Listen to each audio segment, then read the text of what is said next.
Tiger ক্রিকেটে ফিনিশারের তকমা পাওয়া প্রথম ক্রিকেটার নাসির হোসেন। মারকুটে ব্যাটিং, বুদ্ধিদীপ্ত অফ স্পিনার, অসাধারণ ফিল্ডিং করার দক্ষতায় দ্রুতই ক্রিকেট ফ্যানদের মন জয় করে নেন।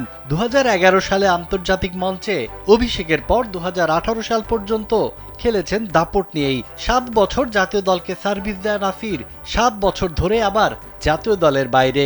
2 বছর হলো সব ধরনের খেলার বাইরে রয়েছেন আইসিসির নিষেধাজ্ঞায়।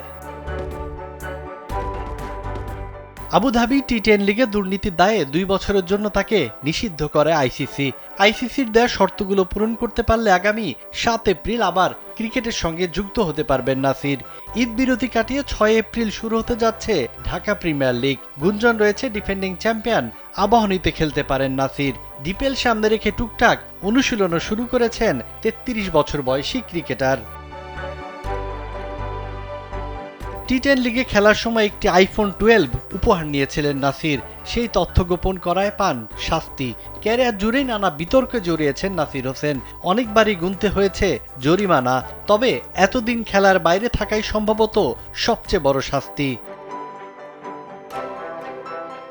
3 ফরম্যাটে বাংলাদেশের হয়ে 115টি ম্যাচ খেলেছেন নাসির।